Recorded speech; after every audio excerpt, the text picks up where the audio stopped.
믿음의 고백을 하나님께 올려드리겠습니다. 하나님 좋습니다. 감사합니다. 사랑합니다.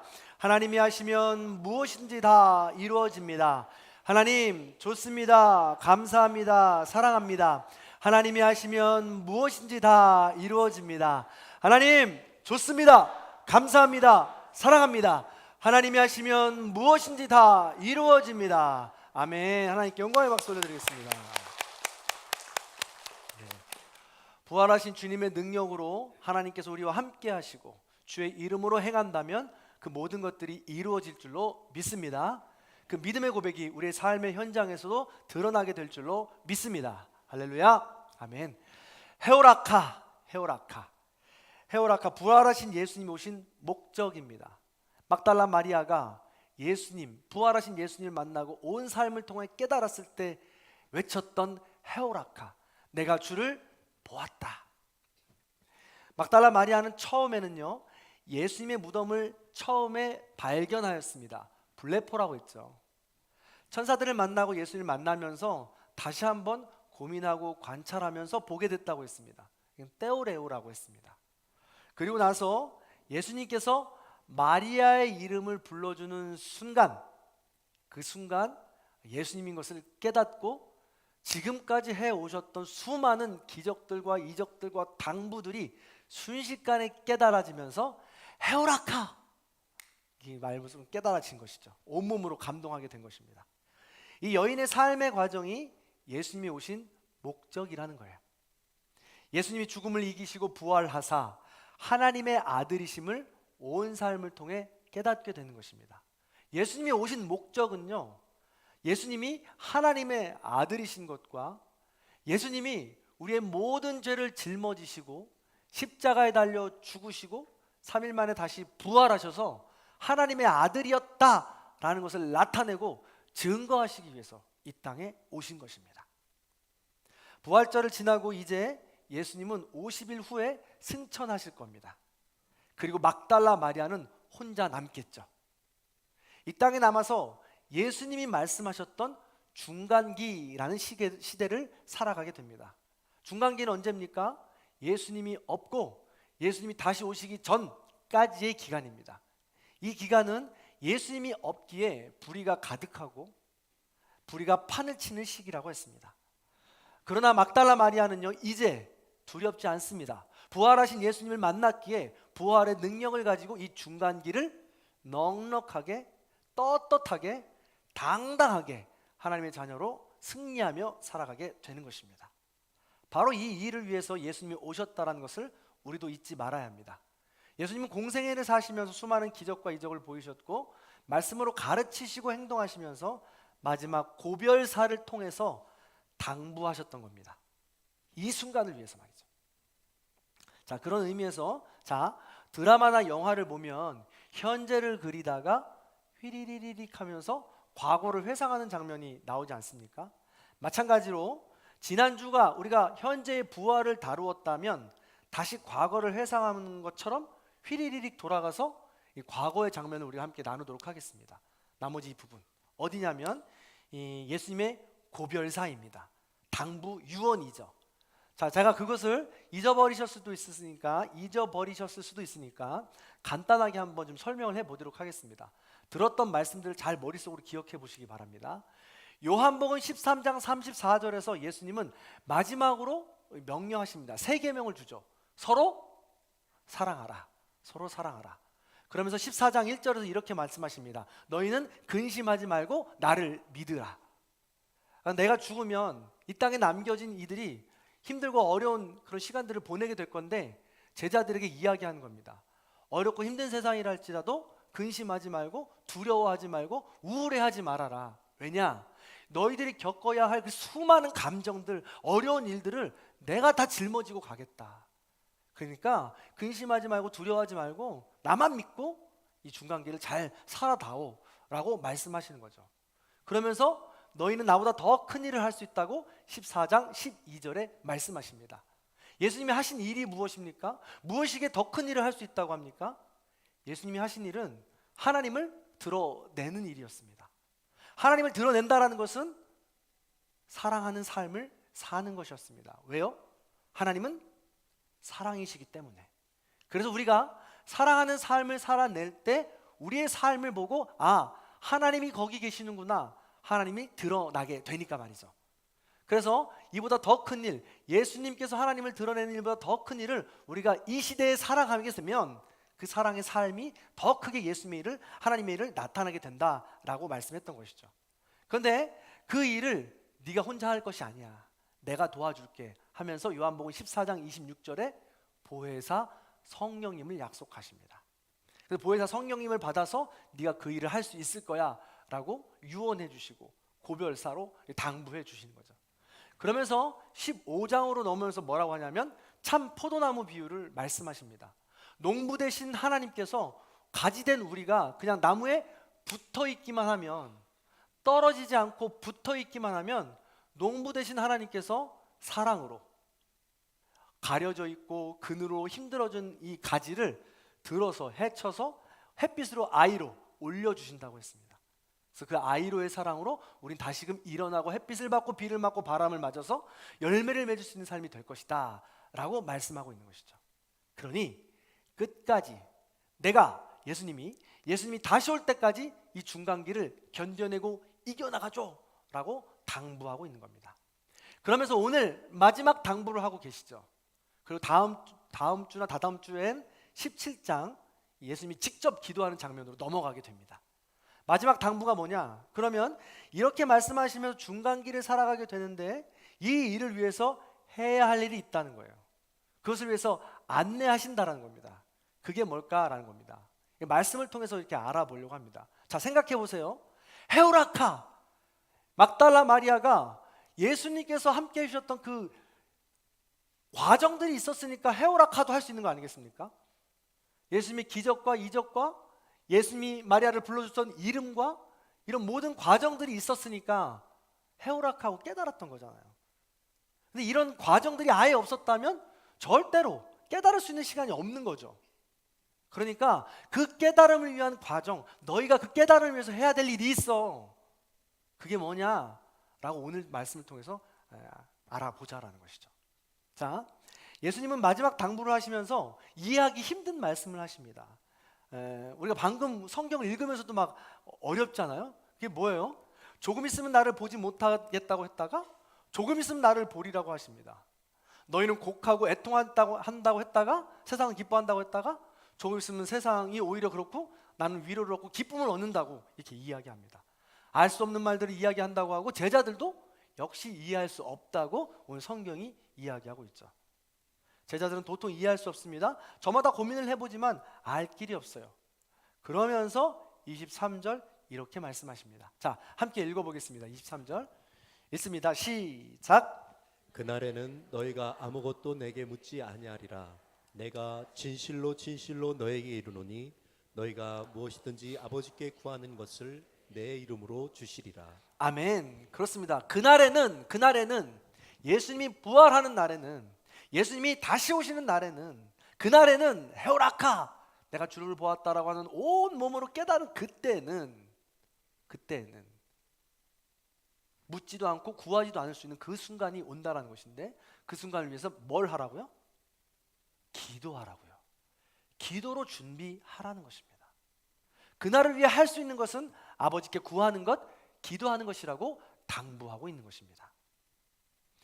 이처럼 예수님은 고별사를 통해 마지막 당부로 기도에 대해 말씀하고 있습니다. 그런데 올바른 기도를 하기 위해서는 예수님께서 어떻게 기도하셨는지를 우리는 알아야 합니다.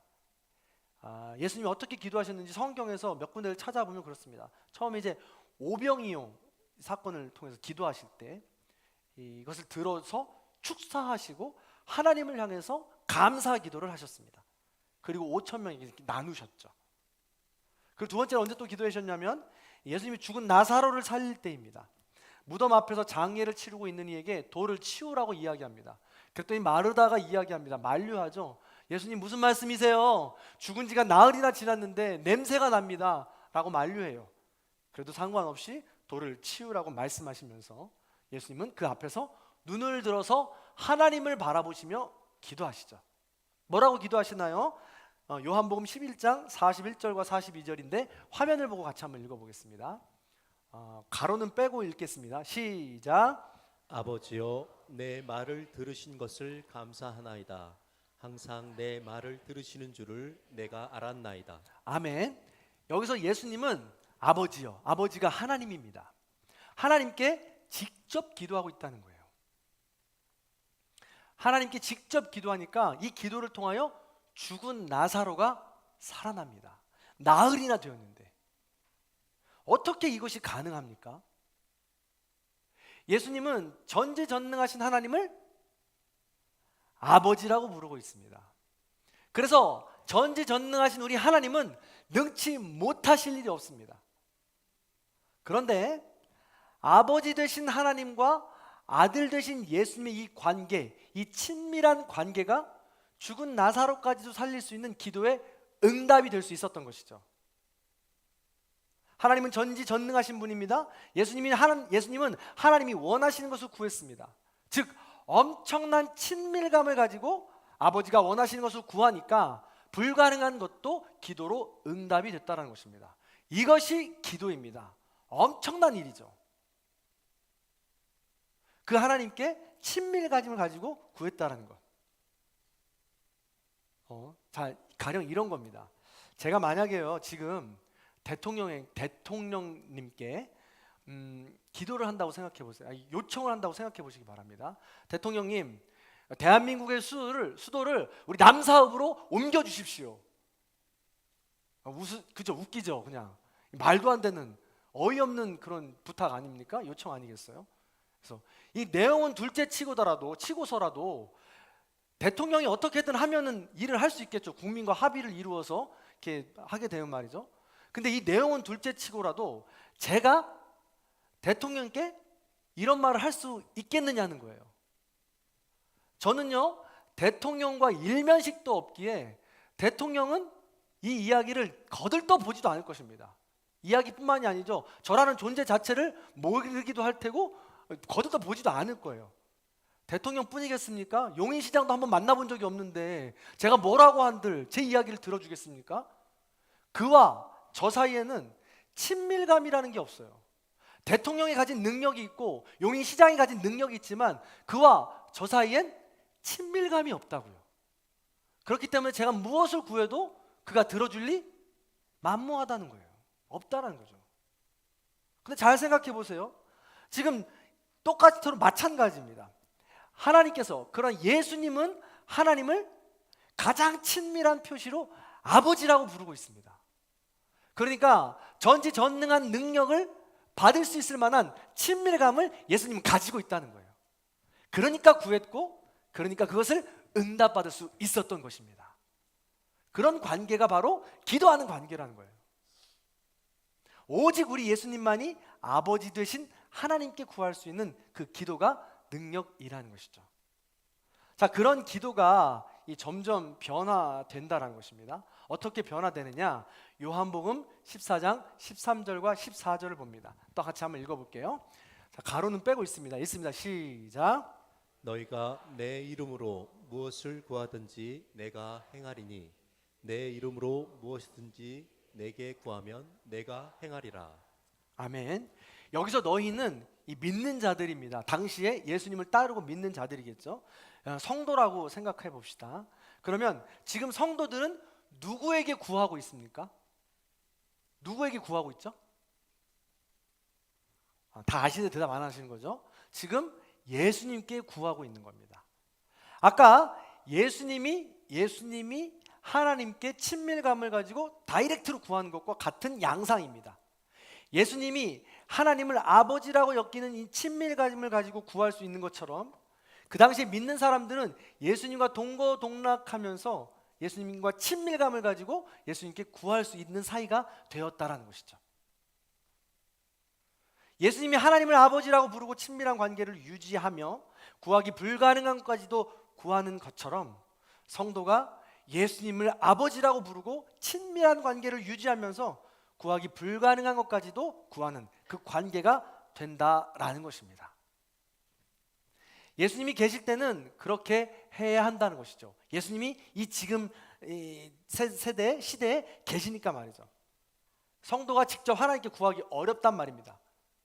당신 또 그랬어요. 감히. 우리 하나님과 우리 인간은 존재 자체가 다르거든요. 하나님은 거룩한 분이십니다. 하나님을 본 사람은 모두가 다 죽게 되어 있습니다.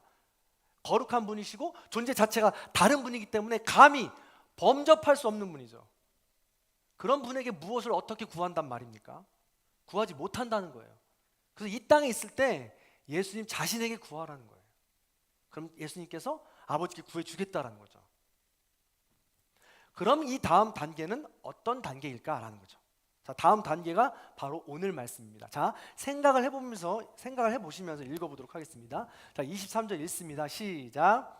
그날에 너희가 아무것도 내게 묻지 아니하리라.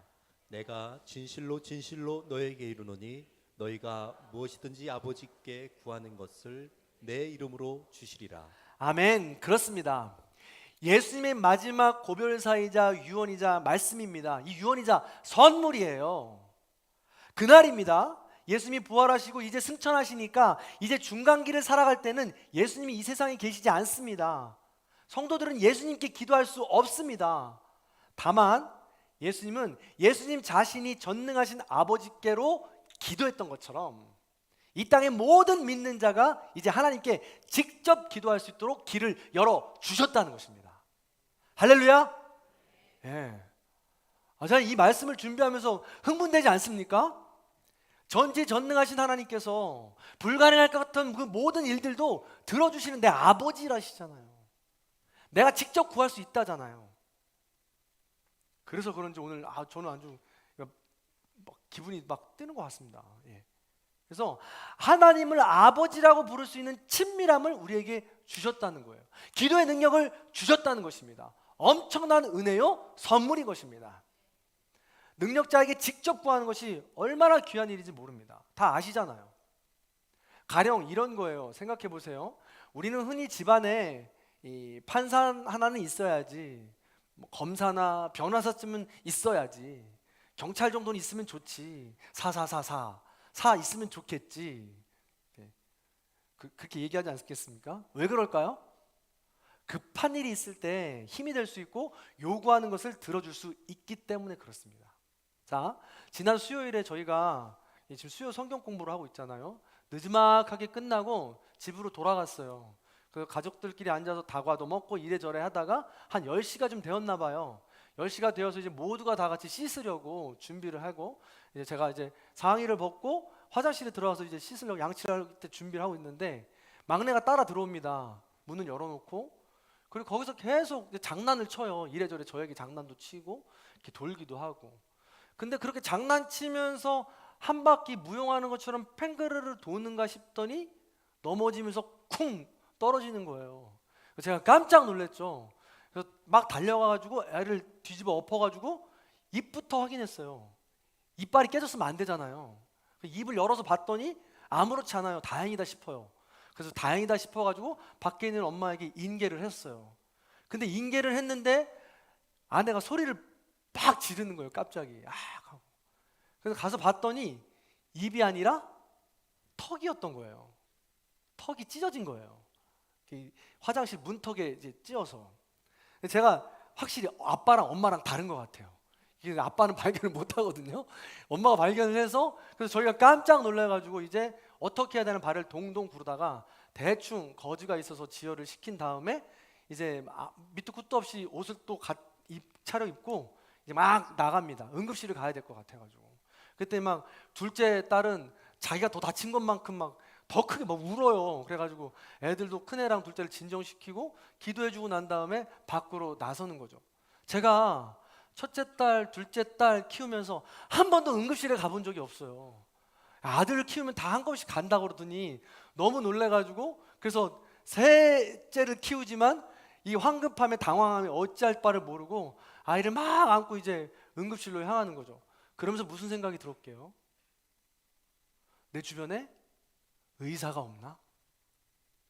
내 주변에 간호사가 없나? 하물며 피부과나 뭐나 뭐 없나? 누구 없나? 안 계신가? 했는데 생각나는 사람이 있었어요. 근데 10시가 넘었잖아요. 이 시간에 전화를 해도 되나? 안 되지. 민폐지. 죄송하지. 그러면서 계속해서 자동차를 타고서 이제 저희 이제 로터리까지 가고 있는데, 그때 딱 생각나는 사람이 한 사람 있었어요. 누구냐면 우리 처남이에요. 가장 가까운데 누구? 저희 처남이 우리 아내 바로 밑에 동생이 응급구조사예요. 지금 동탄에서 응급구조사를 하고 있거든요. 그래서 바로 전화를 했죠. 전화를 했더니 놀라지도 않아요. 놀라지도 않고 흔히 있는 일이라면서 찢어진 건 사진 찍어서도 막 보내줬거든요. 찢어진 건 24시간 안에만 봉합하면 되니까 문제 없고 그냥 살짝 이렇게 지혈해줘서 집으로 가서 기다렸다가 아침에 가. 지금 병원에 가봤자 인턴들밖에 없고 대충 꼬매져서 상처가 크게 남을 것이고 뭐 잘못되면은 아침까지도 수술 기다리다가 할 수 있어. 그러니까 집으로 그냥 돌아가는 게 낫겠어 하고 얘기를 해주더라고요. 그래서 집으로 돌아가서 기다렸다가 다음날 유명하다는 이 수원에 성형외과로 가서 몇 반을 꼬맸는지 몰라요. 잘 꼬매서 흉터 없이 의사 선생님이 너무 잘 됐대요, 수술이. 그래서 이렇게 된 거죠. 돌아오면서 제가 그런 생각이 들더라고요. 아, 이래서 주변에 그런 사람을 찾는가 보다. 급할 때, 어려울 때 이유를 막론하고 찾을 수 있는 그 사람. 만약에 제 가까운 친밀감을 가진 누군가가 의사였다면 제가 때와 장소를 가렸겠습니까? 시간을 가렸겠어요? 내 아들 일인데? 그냥 갔겠죠. 전화했겠죠. 달려갔을 겁니다. 그 사람은 내 이야기를 들어줄 수 있는 사람이니까. 마찬가지예요. 하나님께서 전지전능하신 하나님께서 우리와 그런 친밀감을 유지해 주시는 분이라고요. 그래서 때와 장소를 불문하고 이유 여하를 막론하고 언제든지 어떻게든지 전화하면 된다고요. 전화가 뭐예요? 기도하면 된다고요. 그럼 하나님께서 보시고 들어주신다고요. 그런 친밀감이 기본이라고요. 그게 바로 기도의 능력의 시작이라고요. 예수님께서 그 일을 위해서 우리를 불러주신 것이고 그 일을 열어주신 것이다 라는 것입니다. 자, 그런데 여기서 궁금한 것이 있습니다. 기도하라는 건, 친밀감을 가지고 기도하라는 것은 알겠어요. 그런데 전지전능하신 하나님께 기도합니다. 그런데 나는 일평생 기도 응답을 못 받는 것 같아요. 왜 그럴까요?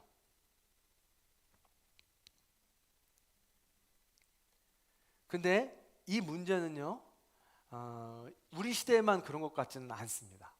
여기에서 아주 중요한 포인트가 있는데 우리 24절을 함께 읽어보도록 하겠습니다. 자, 24절 말씀 읽어볼게요. 시작.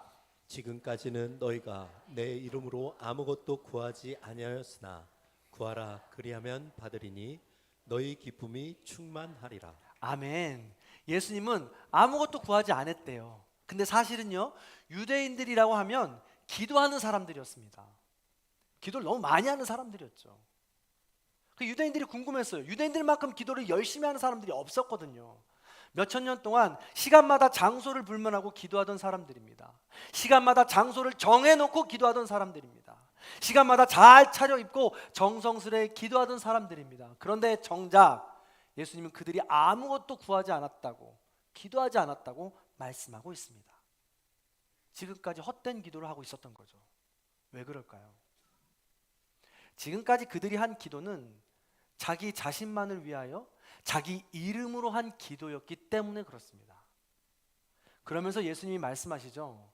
지금까지 예수 이름으로 구하지 아니하였으니 이제는 예수 이름으로 구하라는 것입니다. 나만을 위해서 구하라는 것이 아니라 하나님 나라를 위해서 하나님이 원하시는 것이 무엇인지 그것을 구해보라는 것입니다. 하나님과의 친밀함으로. 그러면 응답 못 받을 일이 없다라는 것이죠. 그래서 예수 이름으로 구할 때 우리는 기억해야 할 것이 두 가지가 있습니다. 뭐냐면 첫 번째로는 예수 이름의 능력으로 기도하는 것입니다. 예수 이름의 능력이 있다는 믿음으로 기도하는 것입니다. 예수 이름으로 기도할 때 전지전능하신 하나님께서 들어주지 못할 것이 없다라는 것이죠. 그런 믿음을 가질 때 어떠한 응답, 그 기도 제목이 들어줘도 예스여도 아멘, 아니라고 해도 아멘, 응답되지 않고 기다리라고 해도 아멘, 우리의 마음이 변치 않고 기다릴 수 있게 된다는 것입니다. 가령 예를 들어 보면 이런 겁니다. 사극을 보면요, 관복을 잘 차려입은 관리가 나와서 이렇게 이야기합니다. 하급 관리죠. 뭐라고 이야기해요? 두루마리를 가지고 와서 어명이요 라고 이야기합니다. 어명이요, 왕의 이름으로 내려진 명령이라는 것이죠. 그러면 그 당시에 어명을 받는 영의정이든 좌의정이든 우의정이든 상관할 것 없이 그 자리에서 무릎 꿇고 그 어명을 받아야 합니다. 그 어명 두 마리 자체가, 그 이름 자체가 왕의 이름으로 내려진 능력이 있는 것이기 때문에 그렇습니다. 그것을 믿기 때문에 많은 사람들이 엎드려서 그 어명을 받는 것이죠. 능력이 있다고 생각하기 때문에 말입니다. 그것처럼 우리가 예수님을 믿고 예수의 이름으로 기도할 때 그 안에 예수의 능력이 있다는 것을 믿고 나아가야 된다는 것이죠. 가장 아름다운 성전 문 앞에서 태어날 때부터의 거린이 있었습니다. 그래서 일어나지 못하는 사람이죠. 그래서 구걸하면서 그 성전 미문에서 구걸하면서 사는 사람이 있었습니다. 근데 지나가던 베드로가 그를 보고 불쌍히 여기면서 기도해 줍니다. 뭐라고 기도해요? 은과 금은 내게 없거니와 나사렛 예수의 이름으로, 나사렛 예수의 이름으로 명하노니 기도하니 일어나 걸으라. 그래서 그 능력으로 그 거리는 앉은 사람은 일어나서 걷고 뛰며 하나님을 찬양했다는 것입니다. 베드로는 부활하신 예수님을 보고 알았고 능력 있는 주님을 알았기에 그 믿음 가지고 그 능력의 기도를 선포한 것입니다. 그래서 그가 일어난 것이죠. 하나님은요, 아버지 되신 하나님은 그 일 통해서 그 시대에 그 일이 필요했어요. 그런 일을 통해서 많은 사람들이 하나님을 알아야 되었거든요. 예수의 이름으로 구해야 할 때 기억해야 될 것 중에 두 번째가 있습니다. 그건 뭐냐면 예수의 이름에 책임으로 기도하는 겁니다. 이걸 또 다른 말로 하면 명예로 기도하는 것이죠. 우리 모두는 하나님의 자녀입니다. 그러면 하나님 자녀답게 하나님의 명예를 가지고 기도해야 된다는 거예요. 다시 한번 예를 들어보면 이렇습니다. 어명이요 하고 외치면 모든 사람들이 엎드려서 말씀을 받겠죠. 어명을 받을 겁니다. 그런데 이 하급 관리가 오더니 어명을 말하는데 조목조목 너는 이렇게 하고 이렇게 하고 이렇게 해라 라고 이야기하는데 엎드려서 가만히 들어보니까 내가 알던 우리 왕이 이런 명령을 내릴 리가 없어요. 이상하다. 내가 수년간 모셔왔던 우리 왕이 이런 명령을 내릴 리가 없는데 라고 의심이 드는 순간 그 어명의 힘은 잃어버리는 거죠. 의심이 들어가게 되는 거죠. 이게 무슨 말이에요? 우리가 예수 이름으로 기도는 하는데, 말은 하는데 우리가 예수의 이름으로 삶을 못 살아내는 거예요. 그러면 많은 이들이, 또 우리 하나님도 이게 아닌데 하고 들어주지 않는다는 것이죠. 많은 사람들이 믿음으로 나오지 못한다는 것이죠. 즉 이름이 그 존재를 대신할 수 있는 것은 그 사람이 가진 마음, 그 사람이 가진 행동, 그 사람이 하고자 하는 일과 걸맞을 때 일어나는 것입니다. 이게 바로 책임감이요 명예이죠. 그래서 예수의 이름으로 기도한다라는 말은 예수님과 똑같은 마음, 예수님과 똑같은 생각, 예수님과 똑같은 열정, 예수님과 똑같은 소원을 가지고 명예롭게 책임감을 가지고 기도한다라는 말입니다. 말로만 늘어놓는 것이 아니라 예수님과 똑같은 살면서 간구해야 된다는 것이죠. 이처럼 우리는 예수의 이름으로 기도할 때 예수 이름의 능력을 믿고 기도한다는 뜻입니다. 그리고 우리는 예수의 이름으로 책임을 갖고 하나님의 자녀라는 명예로서 기도해야 된다는 것이죠. 이렇게 진정한 예수의 이름을 기억하며 구하고 기도할 때 어떤 일이 벌어집니까? 오늘 말씀에 나오죠. 응답을 받는 거예요. 그래서 우리 성도의 기쁨이 넘치는 삶이 된다는 것입니다. 하나님의 응답, 기도의 응답이란 나의 뜻이 이 땅에서 이루어지는 것이 아니라 하나님의 뜻이 이 땅에 이루어지는 것입니다. 하나님의 방법과 때에 따라 이 땅에 이루어지는 것입니다. 그러므로 하나님의 응답은 사실 때때로 내가 원하는 것이 아닐 경우가 사실 다분합니다. 사실 더 많아요. 왜요? 사람은 자기중심적인지라 우리가 기도할지라도 나의 이름을 위해서 기도하는 경우가 너무 많거든요. 지금 여러분들이 기도하는 것을 한번 생각해 보시기 바랍니다. 나의 기도 제목들이 나를 위한 이름에 있는지 하나님을 위한 이름에 있는지 생각해 보시기 바랍니다. 정답 나오지 않습니까? 그러니 하나님의 뜻으로 받아서 우리가 그것을 하나님의 이름 주 예수 그리스도의 이름으로 기도한다면, 부르며 기도한다면 어떠한 응답이 온다 할지라도 우리 마음에 기쁨이 넘치게 된다는 거예요. 성경은 그걸 이야기하고 있는 겁니다. 사랑하는 성도 여러분, 말씀을 마무리하겠습니다. 여러분, 기도하고 계십니까? 여러분, 주님과 친밀한 관계를 맺고 계십니까? 자, 기도하고 있지 않다면 주님과 친밀한 관계를 맺지 못하고 있다는 것이고, 기도하지 않고 있다는 것은 주님의 능력, 기도의 능력을 믿지 않고 있다는 뜻이 되기도 합니다. 그 친밀함은 기도를 통해 드러나게 되어 있습니다. 우리가 얼마나 깊은 기도를 하는지, 그리고 우리의 기도를 점검해 보시기 바랍니다. 우리가 새벽이고 수요, 주일 모든 예배 시간, 그리고 침상에서 일어나서 또 침상에서 누워서 잠이 들 때 기도를 합니다. 우리가 원하는 것을 구합니다. 바쁘고 힘들 때 구할 것이 더 있을 땐 더 구하겠죠.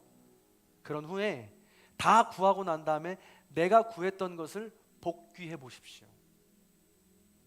그럼 내가 구했던 것이 나를 위했던 것인지 하나님을 위한 것인지 어느 정도 윤곽이 잡힙니다.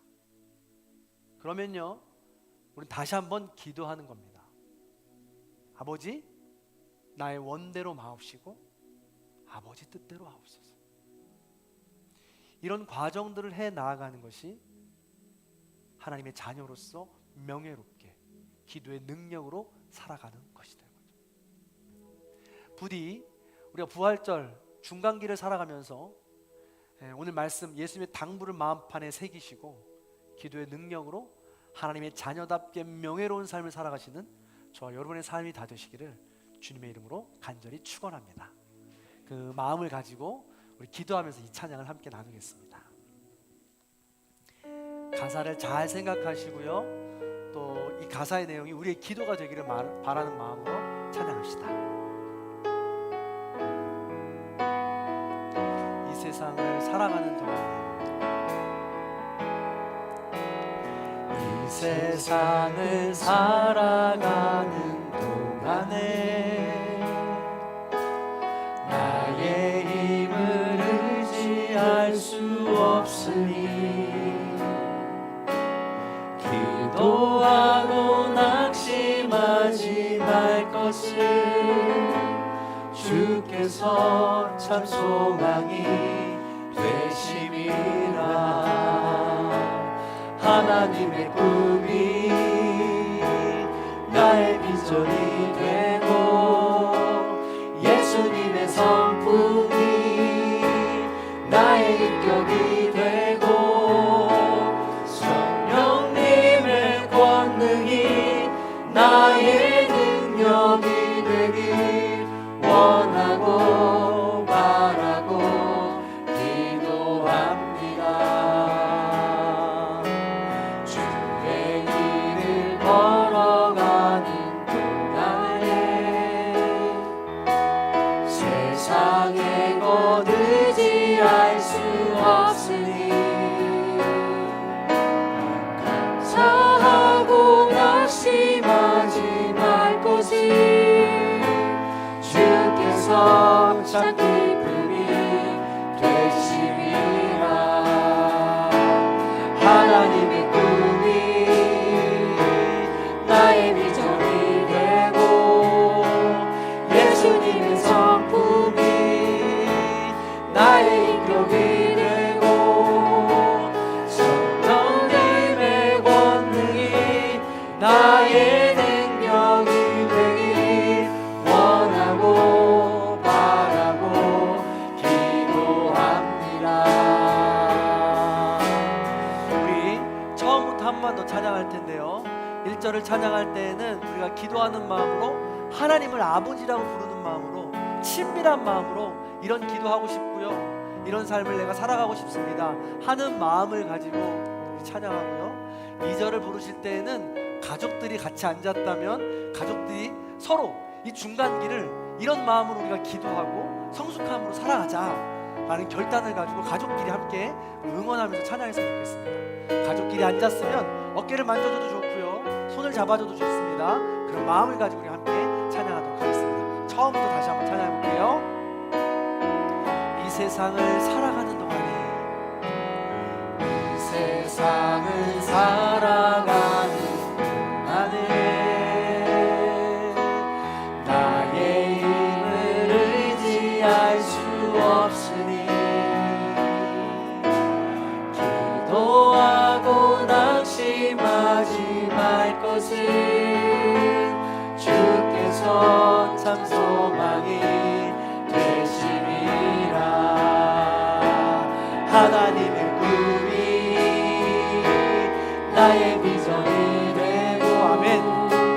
하나님의 성품이 나의 인격이 되고 성령님의 권능이 나의 능력이 되기 원하고 바라고. 우리 아내와 남편의 손을 잡아줍니다. 자녀의 손을 잡아주면서 주의 길을 걸어가는 동안에 세상의 것 의지할 수 없으니 우리 주님만 바라봅시다. 감사하고 낙심하지 말 것을 주께서 참 기쁨이 되시리라. 하나님의 꿈이 나의 비전이 되고 예수님의 성품이 나의 능력이 되고 성령님의 권능이 나의 능력이 되길 원하고 우리 마지막으로 한 번 더 고백합니다. 하나님의 꿈이 나의 비전이 되고 예수님의 성품이 나의 능력이 되고 성령님의 권능이 나의 능력이 되길 원하고 바라고 기도합니다. 아멘. 오늘 우리가 눈을 감고 조용히 기도하는 시간을 가져보겠습니다. 오직 우리 하나님 아버지만을 생각하시면서 내가 생각하는 우리 하나님 아버지와 얼마나 친밀한 관계를 유지하고 있는지 우리 잠시 묵상해 봅니다.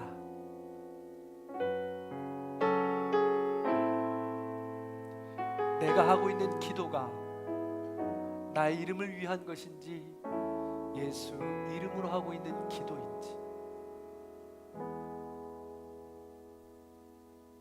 나의 기도가 나의 삶이 하나님의 자녀로서 명예로운 삶으로 모든 이들에게 칭찬받을 만한 삶을 살고 있는지.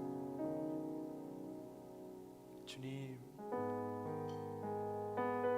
예수 이름으로 기도하게 하소서.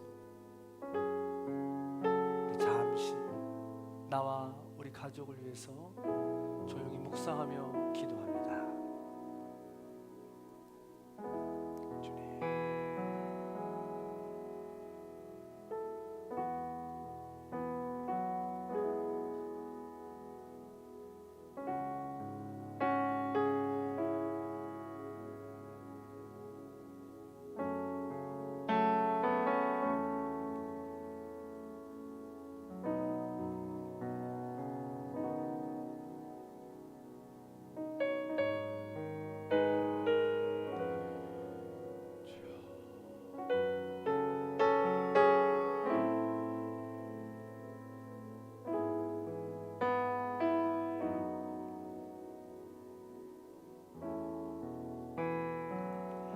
주님 감사합니다.